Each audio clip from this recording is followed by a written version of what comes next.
नमस्कार शेतकरी बंधू भगिनींनो, कृषी विषयक कार्यक्रमात आपणा सर्वांचं मनपूर्वक स्वागत। मंडळी, काही प्रमुख नगदी पिकांपैकी ऊस एक महत्त्वाचं नगदी पीक।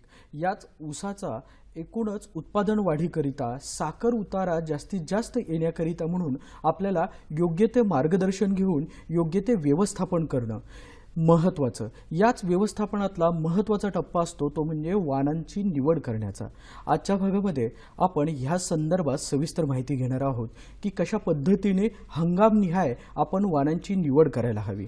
आजचा आपला विषय आहे सुरू ऊस हंगामासाठी ऊस जाती नियोजनाचे महत्त्व, आणि या विषयावरती आपल्याला मार्गदर्शन करण्याकरिता आपण आमंत्रित केलेला आहे डॉक्टर रमेश हापसे, मुख्य शास्त्रज्ञ व प्रमुख ऊस प्रजनन विभाग, वसंतदादा शुगर इन्स्टिट्यूट, मांजरी, पुणे। या कार्यक्रमात आमच्या संपूर्ण टीमच्या वतीने मनपूर्वक स्वागत। मुळात सर, ऊस एक महत्त्वाचं नगदी पीक आणि एकूणच ग्रामीण अर्थकारणाच्या दृष्टीने देखील एक महत्त्वाचं पीक आहे। मग साधारणपणे आपल्या राज्यातील ऊस विकासाचा सद्य परिस्थिती याबद्दल काय सांगाल? महाराष्ट्रामध्ये आपल्याला माहिती आहे 243 कारखाने आहेत। त्याच्यामध्ये प्रत्येक कारखान्याची जर गाळप क्षमता लक्षात घेतली तर दररोज 7.99 लाख मेट्रिक टन आपल्याला ऊसाची गरज लागते। तुम्हाला कारखान्याला 160 ते 180 दिवसापर्यंत कारखाना चालवायचा असेल तर जवळपास 1200 ते 1300 लाख मेट्रिक टन ऊसाची आपल्याला गरज आहे। आणि महाराष्ट्राचं जर ऊसाचं सरासरी हेक्टरी उत्पादन जर गेल्या 4-5 वर्षाचं पाहिलं तर ते 85 मेट्रिक टन प्रति हेक्टरी आहे। याचा अर्थ असा होतो की ह्या 243 कारखान्याला लागणारा ऊसाचं क्षेत्र हे जवळपास 15 लाख हेक्टर क्षेत्र असलं पाहिजे। आजच्या घडीला ते क्षेत्र जवळपास 8 लाख, कधी तर जास्तीत जास्त 11 लाखापर्यंत असतं। म्हणजेच आपल्या कारखान्याला लागणारा ऊसाचं क्षमतेप्रमाणे ऊस मिळत नाही आणि म्हणून सगळे कारखाने पूर्ण क्षमतेने कधी चालत नाही। उत्पादन वाढवणं हा मुळात क्षेत्र वाढवण्यापर्यंतच येतं। तर मग साधारण क्षेत्र वाढवण्यासाठी म्हणून काय मर्यादा या ऊसाच्या पिकाच्या बाबतीत आपल्याला जाणवतात राज्यभरात? आपल्याला ऊसाचं क्षेत्र वाढवण्याऐवजी जे आपण 4-5 वर्षाचे किंवा 10 वर्षाची आकडेवारी पाहिली ते 8 लाख ते 11 लाख हेक्टरपर्यंत आपलं क्षेत्र असतं। याच्यामध्ये आपण एकच करू शकतो की विविध शास्त्र तंत्रज्ञान इतकं अवेलेबल आहे, उपलब्ध आहे, त्याचा उपयोग करून जर आपण ऊस विकास योजना जर कारखान्यामार्फत राबवल्या तर आपल्याला कमी क्षेत्रात सुद्धा जास्तीत जास्त उत्पन्न आपल्याला घेता येऊ शकतं। आज 85 मेट्रिक टन प्रति हेक्टर आपलं ऊसाचं उत्पादन आहे, हे आपल्याला 120 टन 130 टन या इथपर्यंत आपल्याला जाता येतं। आणि म्हणून याच्यामध्ये ऊस विकास योजना आपल्याला कारखान्यामार्फत शेतकऱ्यापर्यंत जर राबवल्या तर निश्चित आपल्याला ऊसाचं उत्पादन हे कमी क्षेत्रामध्ये मिळू शकतं। मुळात जर याची ऊस उत्पादकता वाढवायची असेल किंवा साखर उतारा आपल्याला जर वाढवायचा असेल तर त्यासाठी म्हणून मग आपण काय सुचवाल? ऊस विकास योजना ह्या राबवल्या गेल्या पाहिजेत प्रत्येक कारखान्याने शेतकऱ्यांसाठी। याच्यामध्ये ऊस विकास योजनेचा आराखडा तयार केला पाहिजे। हा आराखडा राबवताना जवळपास हे जेवढे साखर कारखाने आहेत त्याच्यामध्ये ह्या योजना राबवण्यामध्ये थोडीशी उदासीनता दिसते, शेतकऱ्यामध्ये आणि कारखान्यामध्ये सुद्धा। याच्यामध्ये जर कारखान्याचं जर व्यवस्थित प्लॅनिंग केलं तर आपल्याला ऊस विकास योजना या राबवून हे ऊसाचं उत्पन्न आपल्याला वाढवता येतं। मग हाच ऊस विकास योजना किंवा एकूणच ऊस विकास कार्यक्रम हा जो काही आराखडा आपल्याला राबवायचा आहे तो कशा पद्धतीने राबवायला हवा जेणेकरून आपल्याला यशस्वीरित्या जे आपल्याला अपेक्षित उत्पादकता किंवा साखर उतारा आपल्याला त्यातनं मिळवता येईल? ऊस विकास योजनांचा आराखडा जर राबवायचा असेल तर या योजनेअंतर्गत जे काही तंत्रज्ञान आहे हे तंत्रज्ञान समजून घेऊन शेतकऱ्यांना द्यायचं असेल तर आपल्याकडे चांगला हुशार ट्रेन झालेला स्टाफ पाहिजे। महाराष्ट्रामध्ये गेल्या कित्येक वर्षापासून गावित समितीने एक स्टाफिंग पॅटर्न रेकमेंड केलेला आहे। तो त्याप्रमाणे आपल्या कारखान्याचा ऊस विकास वेगळा आणि ऊस तोडणी विभाग हा वेगळा असला पाहिजे। त्याच्यानंतर ऊसाचं उत्पादन घ्यायचं असेल तर सगळ्यात महत्त्वाचा घटक आहे ऊसाचं बेणं. म्हणून ऊसाचं बेणं जर वाढवायचं असेल, चांगल्या प्रकारचं बेणं, वेगवेगळ्या कॅटेगरीतलं बेणं, तर तुम्हाला ऊसाचा बेणे मळा तुमच्या कारखान्याला असला पाहिजे. अच्छा. नंतर ऊसाच्या लागणीसाठी जे काही चांगलं बेणं आणि चांगल्या जाती, या जाती सुद्धा आपण त्या ठिकाणी आणून लावल्या पाहिजेत. अच्छा. त्याच्यानंतर ऊसाचं उत्पन्न वाढण्याकरता खत व्यवस्थापन, पाणी व्यवस्थापन आणि त्याला लागणाऱ्या ज्या निविष्ठा आहेत, ह्या निविष्ठा शेतकऱ्यांना स्वस्तामध्ये पुरवल्या पाहिजेत. नक्कीच. त्याच्यानंतर ऊस जर लावला तरी ऊसाचं संरक्षण करण्याकरता पीक संरक्षणाच्या रोग आणि किडीच्या ज्या काही महत्त्वाच्या गोष्टी आहेत, बरोबर. याचा पण अवलंब आपण केला तर ह्या ऊस विकास योजनेमध्ये आपल्याला निश्चितच यश मिळू शकतं. आजचा आपला जो विषय आहे महत्त्वाचा, तो म्हणजे आपल्याला मुळातच हंगामनिहाय जातींची निवड करणं. तर मग या वाणांचा विचार करता एकूणच कोणकोणत्या जाती आपण शिफारस करत असतो, पण त्या अगोदर महत्त्वाचं की ह्या जाती पूर्ण राज्यात किंवा भारतभरात, आपल्या देशभरात नेमक्या कुठं या निर्मित केल्या जातात? भारतामध्ये ऊस जाती निर्मितीचं काम 1912 सालापासून दक्षिण भारतामध्ये कोइंबतूर नावाचं जे ठिकाण आहे त्या ठिकाणी ऊस प्रजनन संस्था हे भारत सरकारचा उपक्रम चालू आहे. त्याच्यानंतर महाराष्ट्रामध्ये 1936 सालापासून मध्यवर्ती ऊस संशोधन केंद्र पाडेगाव या ठिकाणी ऊस जाती निर्मितीचं काम चालतं. 1975 साली VSIची स्थापना झाली आणि त्याच्यानंतर 1986 पासून ऊसाचं जाती निर्मितीचं काम हे VSI चालतं. यामध्ये आपल्याला लागवडीचा हंगाम देखील पाळणं तेवढंच गरजेचं आहे, जे आपल्याला एकूणच ऊसाची उत्पादकता वाढवण्यासाठी म्हणून मदतगार असं यामध्ये महत्त्वाचं असतं. तर मग हा लागवडीचा हंगाम याबद्दल काय सांगाल? महाराष्ट्रामध्ये प्रामुख्याने लागवडीचे हंगाम 3 आहेत. जो ऊस आपण लागवड करतो जुलैमध्ये त्याला आडसाली म्हणतो. ऑगस्ट सोडून सप्टेंबर, ऑक्टोबर, नोव्हेंबर या महिन्यामध्ये पूर्व हंगामी आपण म्हणतो. आणि हिवाळ्याचा डिसेंबर सोडला तर जानेवारी, फेब्रुवारीमध्ये आपण सुरू हंगामची लागवड करतो. आणि कारखाना सुरू झाल्यानंतर जो चौथा हंगाम म्हणतो आपण की तुटून गेलेला ऊसाचा खोडवा, हा एक चौथा हंगाम आपण त्या धरतो. हा जो काही सीझन आहे किंवा हा हंगाम आहे, हा सुरू हंगाम आहे. मग या हंगामामध्ये आपल्याला साधारणपणे या हंगामात किती मोठ्या क्षेत्रावरती ऊसाची लागवड होते? सुरू हंगाम सर्वसाधारणपणे महाराष्ट्रामध्ये उत्तर पूर्व महाराष्ट्र आणि दक्षिण महाराष्ट्रातला जो काही भाग आहे या ठिकाणी सुरू हंगामाची लागवड ही मोठ्या प्रमाणात होत असते. उत्तर पूर्व महाराष्ट्रामध्ये कापसाचं पीक किंवा खरीपाची जी पिकं आहेत ती निघून गेल्यानंतर लोक ऊसाची लागण करतात. याच्याकरता सुद्धा जाती ज्या आहेत त्या जाती थोड्याशा वेगळ्या आहेत. काही जाती ज्या शिफारस केलेल्या आहेत त्या जातीची आपण लागवड केली पाहिजे. आणि म्हणून सुरू हंगाम हा सुद्धा ऊसाच्या उत्पादनाच्या बाबतीमध्ये हा शेवटच्या टप्प्यामध्ये जो गाळप हंगाम असतो त्याला महत्त्वाचा आहे.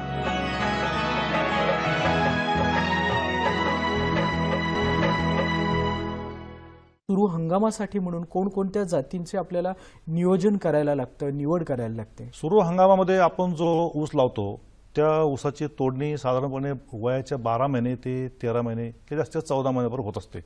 आणि म्हणून 12 महिन्यापासून 14 महिन्यापर्यंत जास्त साखर उत्पादन देणाऱ्या जाती ज्या आपल्याला लावल्या पाहिजेत. याच्यामध्ये प्रामुख्याने जी व्हरायटी आहे, जात आहे कोशी 671, ही जात 1996 साली VSIने प्रसारित केली. तर ती जात सगळ्यात जास्त साखर उत्पादन देणारी आहे, ती आपण लावली पाहिजे. 2 नंबरला तीनही हंगामाला म्हणजे आडसाली, पूर्व हंगामी आणि सुरू या हंगामाकरता कोश 8032 ही जात शिफारस केलेली आहे. आणि म्हणून कोश 8032 ही एक जात आपल्याला सुरू हंगामात लावता आली पाहिजे. तिसरी एक जात आहे की जी न पडणारी आहे आणि ज्याचा साखर उत्पादन जास्त आहे, अशी को VSI 03-102 किंवा शेतकरी वर्ग 0 खाऊन टाकतात आणि 3102 असं म्हणतात. तर ती को VSI 03-102 ही एक जात आपल्याला सुरू हंगामात लावता येते. त्याच्यानंतर VSIने एक कोशी 671 पासून टिश्यू कल्चरच्या मार्फत एक जात शोधून काढली, ती म्हणजे VSI 434. ही VSI 434 9 महिन्यात पक्व होते. 9 महिन्यात पक्व होत असणारी जात सुद्धा आपल्याला सुरू हंगामामध्ये लावता येते. त्याच्यानंतर को 92-005 ही जात दक्षिण महाराष्ट्रासाठी म्हणजे ज्या ठिकाणी विशेषतः जास्त पाऊस पडतो, अतिपर्जन्य विभागाकरता को 92-005 ही एक जात शोधून काढली आहे आणि ती गोळा करताही चालते आणि साखरे करताही चालते. 2 वर्षापूर्वी को M09057 किंवा त्याला 9057 को M9057 ही म्हणतात. अशा ह्या जाती या सुरू हंगामात आपण लावल्या पाहिजे. लवकर येणारे वाणांचा विचार करता मग त्यामध्ये कोणकोणत्या वाणांची शिफारस केली जाते? 9 महिन्यामध्ये किंवा 9 ते 10, 11 किंवा 12 महिन्यामध्ये पक्व होणाऱ्या जे जाती आहेत ह्या VSI 434, कोशी 671 आणि जास्तीत जास्त बॉर्डरला जर पाहिलं तर को एक नवीन VSI ची व्हरायटी आहे VSI 08005. या 3-4 जातीचा आपल्याला जास्त साखर करता उपयोग करता येतो. पण त्याचे वैशिष्ट्य जर आपल्याला सांगायचं झालं तर त्याबद्दल काय सांगाल? कोशी 671 हा जो वाण आहे किंवा आपल्याला जात म्हणतो, ही सगळ्यात जास्त साखर उतारा देणारी जात आहे. अच्छा. याच्यामध्ये महत्वाचा गुणधर्म असा आहे की कोशी 671 या जातीचं मादी वाण आहे तो ऑस्ट्रेलियामधला आहे Q63. आणि याच्यामध्ये कमी पाण्यामध्ये येण्याचा गुणधर्म आहे. आणि म्हणून उत्तर पूर्व महाराष्ट्रामध्ये एकेकाळी 15 वर्षापूर्वी कोशी 671चं क्षेत्र हे जवळपास 80% होतं. उदाहरणार्थ लातूर जिल्ह्यातला मांजरा शेतकरी कारखाना जर धरला तर त्या कारखान्याची साधारणतः सरासरी रिकव्हरी ही 13.50% या जातीमुळे गेलेली आहे. आणि म्हणून ज्या कारखान्याने कोशी 671 जातीचं गाळप केलं जवळपास 40% पासून 60% त्यांची रिकव्हरी निश्चितच 12% पुढे गेलेली आहे. त्याच्यानंतर जास्त साखर उतारा देणारी जी VSI 434 ही जात आहे ही 9 महिन्यात तयार होते. आता साखर उतारा तर वाढला पाहिजे, मग अशा जातीकडून आपण उत्पन्नाची अपेक्षा जरा कमी केली पाहिजे. म्हणून जसं साखर उतारा आणि ऊसाचं उत्पादन या जशा एकाच नाण्याच्या 2 बाजू आहेत, तशाच ह्या जातीमध्ये आपल्याला ऊसाचं उत्पादन येण्याकरता या ऊस विकास योजनेतला काही जो भाग आहे, ज्या निविष्ठांचा वापर, बेनेमाळा, ह्या 2-3 गोष्टी जर या 2 जातीमध्ये जर चांगला जर वापर केला तर आपल्याला सुरू हंगामात सुद्धा यशस्वीपणे उतारा वाढण्याकरता या 2-3 जातीचा उपयोग होतो. आपल्या भौगोलिक संरचनेनुसार आणि वेगवेगळ्या स्तरानुसार वाणांची निवड त्याबद्दल काय सांगाल? महाराष्ट्रातल्या जमिनी ह्या भारी, मध्यम, हलक्या आणि हलक्या अशा 3 मोठ्या जर आपण पद्धतीने जर वर्गीकरण केलं तर भारी जमिनीकरता आपल्याला को 8632 ही जात वापरली पाहिजे. आणि पश्चिम महाराष्ट्रामध्ये को M 0265 हा वाण म्हणजे अडसली आणि पूर्ण हंगामामध्ये आपल्याला लावता येतो. इतर जाती ज्या आहेत कोशी 671 किंवा तिच्याचपासून तयार केली ही VSI 434 या जातीला मात्र मध्यम, हलकी, चांगलं निचरा होणारी जमीन आपल्याला पाहिजे. हलक्या जमिनीमध्ये को 8632 ही जात चांगली येते. तसंच VSIने जी ऊसाची जात 2 वर्षापूर्वी प्रसारित केली ती VSI 08005 ही जात मात्र हलक्या ते मध्यम जमिनीमध्ये आपल्याला लावता येते. त्याची जर काही वैशिष्ट्य सांगता आली तर आपण काय सांगाल? को 8632 ही जी जात आहे ही जात महाराष्ट्रामध्ये 1996 साली प्रसारित झाली आणि 1996 पासून आतापर्यंत जर पाहिलं तर जवळपास 24-25 वर्ष तिला झालेली आहेत. तरी सुद्धा तुम्ही गेल्या 10 वर्षाची आकडेवारी पाहिली तर महाराष्ट्रामध्ये जेवढ्या जाती आल्या आणि कमी झाल्या, परंतु 86-032च्या जातीखाली क्षेत्र मात्र 50 ते 60% पर्यंत राहिलं. आजही 50% पर्यंत को 86-032 या जातीचं क्षेत्र त्या ऊसाखाली आहे. म्हणजे त्याचा अर्थ असा होतो की ही जात आपल्याला कोणत्याही हंगामात लावली तरी चांगली येते. आणि म्हणून 86-032चं आपण जर ह्या सुरू हंगामात लागवड केली तर आपल्याला जास्तीत जास्त उत्पादन येतं. आणि 86-032 मध्ये महत्वाचे गुणधर्म असे आहेत की त्याच्यामध्ये जास्त फुटवा येतो, ती वाढायला फास्ट आहे. त्यानंतर ती कोणत्याही जमिनीमध्ये येते हे आपल्याला सांगितलं. त्याच्यामुळे साखरेचं प्रमाण हे 13 महिन्यापासून पुढे 17-18 महिन्यापर्यंत चांगलं राहतं. या जातीला विशेष करून तुरा येत नाही. ज्या ठिकाणी लवणाच्या जागा असेल, जिथं जास्त ओलावा साचतो अशा ठिकाणी क्वचितच 1% या को 86-32ला तुरा येतो. तर दुसरं एक महत्वाचं असं की जसं परदेशामध्ये कमीत कमी 5 ते जवळपास 30 खोडव्यापर्यंत पीक घेतलं जातं, त्यातली ही को 86-32 एक आहे. याचा खोडवा मात्र चांगला येतो. फक्त लोकांनी ही जात थोडी जुनी असल्यामुळे बेनेबदल केला आणि बेनेबदल केला पाहिजे, तर ही जातीसारखी तशी जात नाही. 2 नंबरची जी जात आहे ती को M 0265 ही जात विशेषतः खारोड चोपण जमिनीमध्ये आपण शिफारस केलेली आहे. आणि हिचा पक्वता काल हा 15 महिन्याच्या पुढे असल्यामुळे ही आडसाली पूर्व हंगामाकरता योग्य आहे. आणि बरीचशी मंडळी ऊसाचं उत्पादन चांगलं येतं म्हणून सुरूला पण ही जात लावतात आणि नोंद मात्र कधी कधी चुकीची करतात. आणि म्हणून ऊस आपल्याला बऱ्याचशा कारखान्यांनी निर्णय घेतला की जानेवारी-फेब्रुवारीमध्ये को M 0265 ही जात लावायची नाही. तरी पण आपल्याला या जाती व्यतिरिक्त ज्या जमिनीमध्ये काही अडचणी आहेत अशा ठिकाणी VSI 08005 ही जात पण आपल्याला लावता येते. 08005 ही VSIची व्हरायटी म्हणजे आंबोलीला वसंतदादा शुगर इन्स्टिट्यूटने 2006 साली स्वतःचं ऊस प्रजनन केंद्र स्थापन केलेलं आहे. त्याच्यातनं ही आलेली पहिली व्हरायटी आहे. ही व्हरायटी उत्तर पूर्व महाराष्ट्रामध्ये लोकांना जास्त तिथं पसंती पडलेली आहे. जास्त साखर उतारा आहे, जास्त फास्ट वाढणारी आहे, तुरा न येणारी अशी ही व्हरायटी आहे. फायबरचं प्रमाण थोडं जास्त असल्यामुळं याच्यामध्ये कडकपणा आहे आणि लोळत नाही. ऊस पिकामध्ये खूप मोठ्या प्रमाणामध्ये रानटी किंवा जंगली प्राण्यांमध्ये, मग रानडुक्कर असेल किंवा कोल्हे असतील, यांचा देखील खूप मोठ्या प्रमाणामध्ये प्रादुर्भाव होतो आणि त्यांच्यामुळे नासाडी खूप होते, ज्याचा उत्पादनावरती परिणाम होतो. तर मग यांच्यापासून टॉलरन्सी म्हणा किंवा याला आपल्याला प्रतिबंधात्मक काही उपाययोजना म्हणून काही या जातींच्या निवडीमध्ये आपल्याला काही नियोजन करता येऊ शकतं का? 1950 सालच्या आधीच्या ज्या जाती होत्या को 746, को 746 ही जात थोडीशी कडक होती, पण त्याच्यानंतर या ऊस प्रजननामध्ये आम्ही वेगवेगळे नर मादी वापरून शेतकऱ्यांचे जे नुकसान होण्यापासून मग जाती निर्मितीचा प्लॅन केला. आणि या प्लॅनमध्ये आम्हाला ऊसाच्या जाती काही, याला मुख्यत्वे म्हणजे ऊसामध्ये असलेला जो गुणधर्म आहे की तो फायबर म्हणजे चोथराचं प्रमाण हे थोडं जास्त असेल तर कडकपणा येतो. आम्हाला अशा नर मादीचा निवड करून एका संकराला आम्हाला यश मिळालं आणि त्याच्यामध्ये VSI 0805 हा एक वाण आहे तो सापडला. याच्यामध्ये इतर जातीपेक्षा थोडासा 1.5% फायबर जास्त आहे जवळपास, आणि 1.5% फायबर असलेली ऊसाची जात थोडीशी कडक आहे. ती कडक असल्यामुळे डुकराला ती चावत नाही. रान डुकराला ताकद खूप असते चावण्याची, त्याच्यामुळे तो बाकीच्या जाती ज्या आहेत ज्या ठिसूळ आहेत, उदाहरणार्थ को 8632 किंवा MS 10001 ही जात आहे, ही अगदी ठिसूळ आहे, ती सहजासहजी फस्त करतात. परंतु VSI 8005 ही जी जात आहे, ही जात यांच्याबरोबर लावली तर डुक्कर याला शिवत पण नाही. चावून पाहायचा प्रयत्न केला असेल पण चावत नाही. एवढंच नव्हे तर दुसरा ऊसाचे नासाडी करणारा प्राणी आहे तो कोल्हा आहे. कोल्हे पण अतिशय मोठ्या प्रमाणामध्ये ऊसाचे नासाडी करतात आणि पोट भरलं की ते ओरडतात, म्हणून कोल्ह्याला सुद्धा ही जात चावत नाही. एवढंच नाही तर ज्या ठिकाणी उंदरं आहेत, उंदरं सुद्धा त्या ऊसाचे नासाडी करतात, तर उंदराला पण ती जात करण्यात नाही आली.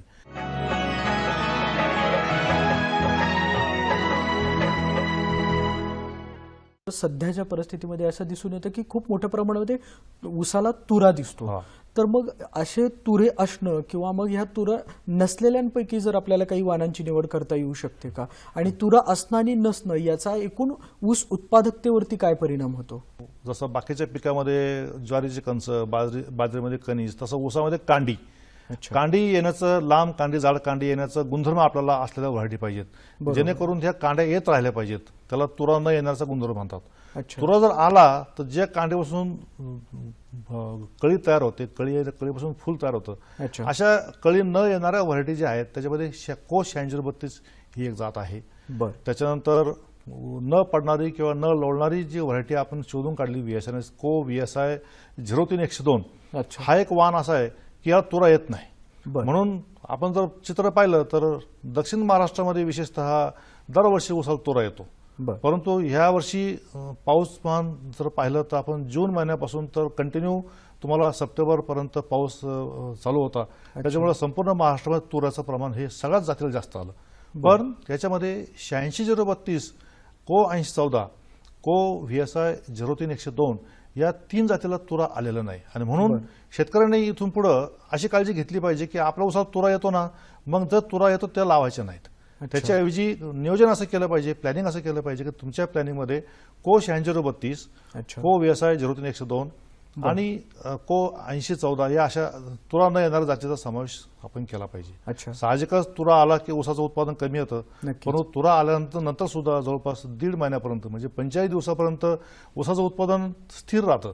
पण जो तुरा आलेला आहे तो तुरा झडून गेला आणि फक्त शेपटी जर राहिली, मग मात्र ऊसात पोकळ पडून ऊसाचं वजन हे फार कमी होतं आणि साखर उतारही कमी होतो. ऊस पीक आणि एकूणच आपल्याला या ऊस पिकामध्ये यांत्रिकीकरणाच्या दृष्टिकोनातून देखील काही वाणांची निवड करणं नक्कीच महत्त्वाचं आहे. मग त्यामध्ये न लोळणाऱ्या जातींमध्ये जर आपल्याला वाणं सांगता आली तर त्यापैकी कोणती वाणं आपण निवड करू शकतो? आपल्याला माहिती आहे भारताच्या बाहेर जगामध्ये फार मोठ्या प्रमाणात ब्राझील या ठिकाणी केलं जातं. नंतर ऑस्ट्रेलिया खंडामध्ये सगळं संपूर्ण यांत्रिकीकरण आहे. हजारो एकराचा ऊस यंत्राने लावला जातो आणि हजारो एकराचा ऊस हा यंत्राने तोडला जातो. अशा पद्धतीचं आपल्या भागामध्ये दिवसेंदिवस मजुरांचं प्रमाण हे कमी होत राहिलं असल्यामुळे आपल्याला यांत्रिकीकरणाशिवाय पर्याय नाही. आणि यांत्रिकीकरणासाठी पर्याय नसल्यामुळे आपल्याला नवीन जातीचा शोध घेणं हे गरजेचं आहे. शेतकऱ्यांच्या मागणीनुसार आणि कारखान्याच्या विनंतीनुसार आपण एक ऊसाची व्हरायटी अशी शोधून काढली, तिचं नाव आहे को VSI 9805. को VSI 9805 ही जात वयाच्या 15 महिन्यापर्यंत पडतच नाही, लोळतच नाही. याचा एकच फायदा होऊ शकतो की आपल्याला यांत्रिकीकरणामध्ये सरळ ऊस जो आहे तो उभा राहतो, तो तोडता येतो. त्याच्यानंतर आज आपल्याला माहिती आहे की पाणी व्यवस्थापनामध्ये ठिबक सिंचनाचा वापर करायचा असेल आणि ठिबक सिंचनाचं सुपरविजन आपल्याला ऊस लावल्यापासून जर तोडणीपर्यंत करायचं असेल तर ऊस न लोळलेला असलेला जास्त चांगला. आणि म्हणून को व्यवसाय 9805 या वाहनामध्ये आपल्याला यांत्रिकीकरण करता येईल, ठिबक सिंचनाचा वापर करता येईल. याच्याबरोबर अजून एक जास्त ऊसाचं उत्पादन देणारी, तुला न येणारी जी व्हरायटी आपण सांगितली को व्यवसाय 03102, हा सुद्धा वाहन पडत नाही. आणि म्हणून कोल्हापूरच्या भागामध्ये जो पुणे बेंगलोर जो हायवे आहे त्याच्या पश्चिमेकडे जे ऊसाची शेती आहे त्याला म्हणतो आपण कोकणातली ऊसाची शेती. कोकणातल्या ऊसाच्या शेतीमध्ये सुद्धा चांगला ऊस वाढतो आणि तो पडतो. आणि म्हणून को व्यवसाय 03102 हा सुद्धा वाहन त्या भागामध्ये लावलाच आहे. परंतु याच्यासाठी यांत्रिकीकरण आणि आपल्या ठिबकला ह्या दोन जातीचा आपल्याला खूप उपयोग करता येतो. कोहिमतूरची काही वाहनं असतील, VSIची वाहनं असतील, तर मुळातच ही जी काही जातींची निर्मिती आहे नक्कीच भारतभर होत आहे. पण आपल्याकडे VSI या संस्थेमार्फत देखील वाहनांची निर्मिती होते, तर त्याबद्दल काय सांगाल? भारतामध्ये वाहन निर्मिती म्हणजे जातीचं निर्माण करायचं काम हे प्रामुख्याने 1912 सालापासून कोइंबतूर या ठिकाणी भारत सरकारच्या अधिपत्याखाली असलेलं ऊस प्रजनन संस्था इथं चालतं. आणि म्हणून तिथून आलेल्या ज्या व्हरायटी आहेत त्याला को 419, को 700, सर्वसाधारणपणे सगळ्याच जातीला जिथं जिथं को आहे त्याचं मूळ आहे कोइंबतूर. परंतु आपल्या भागामध्ये पाहिलं 243 कारखाने आहेत. 243 कारखान्याचं प्रत्येकाच्या कारखान्याचं कार्यक्षेत्र हे वेगवेगळं आहे. ठराविक गावाचं 35-40 गावाचं कार्यक्षेत्र असताना जमिनीचं हवामान त्या ठिकाणी हा फरक असतो. आणि म्हणून आपल्याला 243 जातीचं खरं म्हणजे आवश्यकता आहे प्रत्येक कार्यक्षेत्रामध्ये एक व्हरायटी म्हटलं तर. आणि याच्याकरता कोइंबतूरला आपण सगळ्याच जाती निर्मिती करण्याकरता सगळ्याच भारतातले सगळेच ऊस पायरसकर त्या ठिकाणी जातात आणि त्यांचा लोड येतो. आणि म्हणून संस्थेचे आपले अध्यक्ष माननीय पवार साहेब हे भारताच्या बाहेर जेवढे ऊसाचे प्रजनन संस्था आहेत जगातले त्यांना भेट दिल्यानंतर आपल्या संस्थेचं स्वतःचं महाराष्ट्राकरता ऊस प्रजनन केंद्र का नसावं आणि म्हणून याचा ज्या ठिकाणी ऊसाला तोरा येतो अशा जागेचा शोध सुरू झाला. आणि आम्हाला आंबोली ही हिल स्टेशन जवळ ही जागा मिळाली. त्या ठिकाणी 27 एकरावरती आमचं ऊस प्रजनन केंद्र आहे. ते 2006 साली स्थापन झालं. त्या ठिकाणी जगातल्या जेवढ्या ऊसाच्या जाती आहेत जवळपास 9000 ऊसाचे नवीन वाण आहेत. त्याला आपण वाण संग्रह म्हणतो किंवा इंग्लिशमध्ये जर्मप्लाझम म्हणतो. याच्यापैकी 1200 वाण आमच्याकडे आता आहेत. आणि ह्या 1200 वाणापासून जी व्हरायटी तिचं नाव आहे VSI 08005. यालाच महाराष्ट्राच्या बाहेर गेलं तर VSI 12-12-1 असं म्हणतात किंवा 12-121 असं म्हणतात. आणि या जातीचे महत्वाचे वैशिष्ट्य म्हणजे ती सगळ्या जातीमध्ये फास्ट वाढणारी आहे. कांडीची लांबी जर काही ऊसाची पाहिली तर ती 11 ते 12 इंचापर्यंत आहे. सगळ्यात फास्ट वाढत असल्यामुळे त्याचं जे खत व्यवस्थापन आहे किंवा पाणी व्यवस्थापनामध्ये तुम्हाला इतर जातीपेक्षा 25% थोडंसं खत जास्त घालावं लागतं. नंतर साखरेचं प्रमाण अतिशय सगळ्यात जास्त आहे. जरी पाण्याचा ताण पडला तर जवळपास 3 महिन्यापर्यंत या जातीला पाण्याचा ताण सहन करण्याची क्षमता आहे. म्हणजे 3 महिन्यामध्ये ऊस पोकळ पडायला पाहिजे, हा पोकळ पडत नाही. तर फास्ट वाढतो, लोळत नाही, झुकतो पण लोळत नाही, चुरा येत नाही, लांब पान असल्यामुळे याच्यावरती रोग कुठला दिसत नाही. मुळांना सुद्धा जो काही मुळं कुडताना काही जे किडे असतात त्याचा सुद्धा याच्यावर प्रादुर्भाव होत नाही. कडक व्हरायटी असल्यामुळे 1.5% फायबर असल्यामुळे डुकरही खात नाही. कोणत्याही जमिनीत लावली तर ही व्हरायटी आहे. अशी एक उत्कृष्ट व्हरायटी जी VSIने शोधून काढली ती महाराष्ट्रात नव्हे तर दक्षिण भारताचा जो 9 राज्याचा परिसर आहे त्या ठिकाणी सुद्धा ती ऑल इंडिया लेवलला पहिली आलेली आहे. आणि म्हणून या पहिल्या आल्यामुळं VSIचं मानाचा जो तुरा आम्ही त्या मुकुटामध्ये खोलाय तो ह्या VSI 8005 मुळे. अशी ही व्हरायटी VSIच्या संशोधन केंद्र आंबोली या ठिकाणून आलेली आहे. आणि यानंतरही अनेक जाती पुढे येतील असं अपेक्षा आहे. बऱ्याचशा आशादायक वाण आमच्या सध्या पाईपलाईनमध्ये सुद्धा आहेत. खूप महत्त्वाचा विषय आहे सर की आपल्याला यातनं चांगलं उत्पादन मिळवण्याकरिता म्हणून योग्य त्या हंगामनिहाय ऊस जातीची निवड करणं.